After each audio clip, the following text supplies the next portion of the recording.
When you think of sand, what do you think of? The beach, the desert, or? I don't like sand. It's coarse, rough and irritating, and it gets everywhere. We get it. But when you're thinking of sand, did you ever imagine that we would need it? Or for that matter, that we might run out of it? Unfortunately, both of those are true, and it's happening right now. We are facing an unexpected shortage of one of our most abundant natural resources, while the demand for it has skyrocketed. And this conflict is leading to huge environmental and economic challenges all around the world. But why?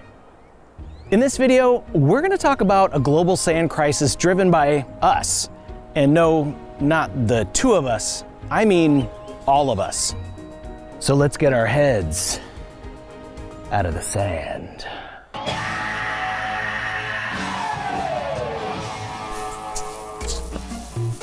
It's time to think bigger.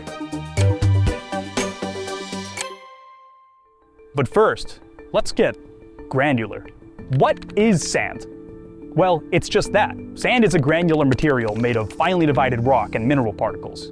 It forms through weathering and erosion of rocks over thousands of years. There are many different types of sand, each with unique characteristics.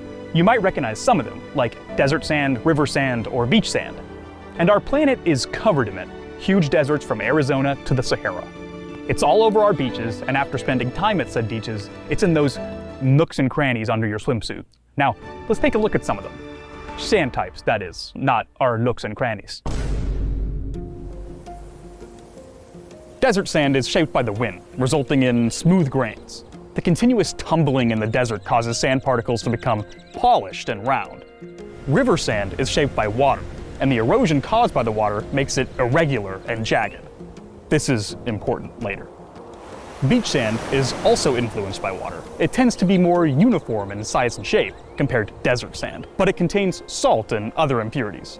So each type of sand has properties based on how it's formed, and those differences matter. On how it feels, how it behaves, and most importantly, how we use it. Understanding these differences is key to understanding and addressing the global sand shortage. We use a lot of sand. Globally, humans consume up to 50 billion metric tons of sand and gravel every year. That amounts to 18 kilograms per person per day. Imagine smuggling that out of Shawshank. Turns out, Andy's favorite hobby was toting his wall out into the exercise yard. A handful at a time.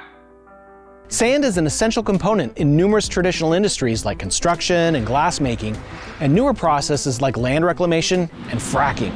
So, we use a lot of sand, but why are we facing a shortage today? 2 words: rapid urbanization. Since 1950, our global urban population has increased almost 6-fold, from 751 million to 4.2 billion. And with the growth of the world's population, we could add another 2.5 billion people to urban areas by 2050. To put that in perspective, that's like creating 8 cities the size of New York every single year.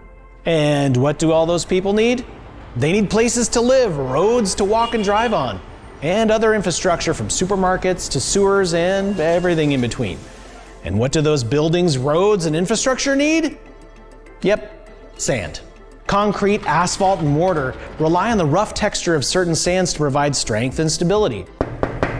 And glass needs high purity silica sand, free from contaminants, and have specific properties to ensure the clarity and quality of the glass. And that sand, it can't come from anywhere.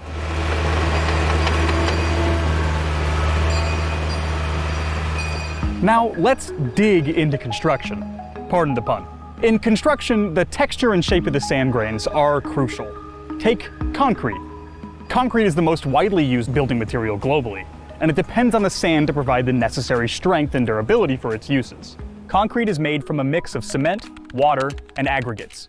These aggregates often include larger particles that don't fit together perfectly, which leaves small gaps between them. To make the structure more solid, a smaller aggregate is needed to fill those gaps. And sand is perfect for this.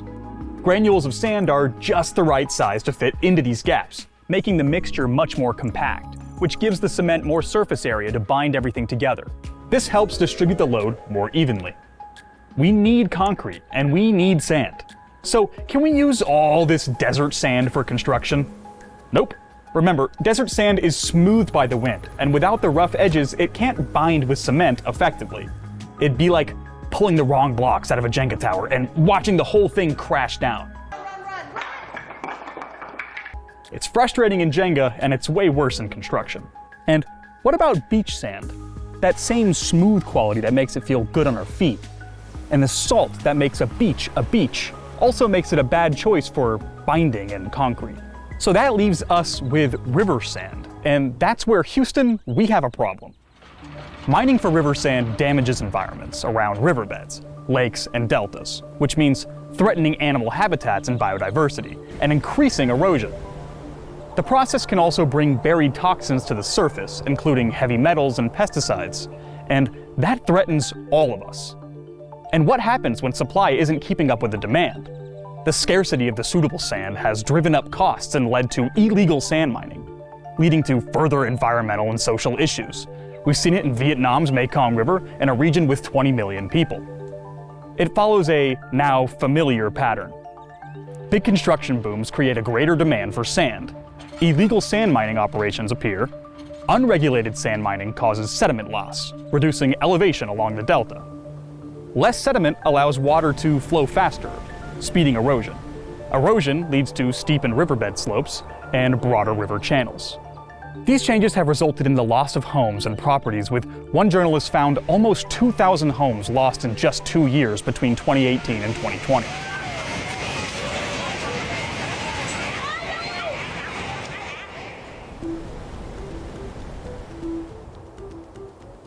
So, where does that leave us? Well, there are solutions to save our sand. We can recycle old construction materials, crushing old concrete to create new sand. Recycled glass, like all those old soda bottles, can substitute for natural sand. Or we can crush rocks, producing new sand with the right angularity and roughness for construction. However, it is energy intensive and expensive. And here's one that doesn't involve crushing. Sorry. But it's pretty cool. Bioconcrete. It's created by adding bacteria and nutrients to concrete, allowing it to self-heal and improve the durability of structures, reducing the need for traditional sand. So yeah, your building could be alive!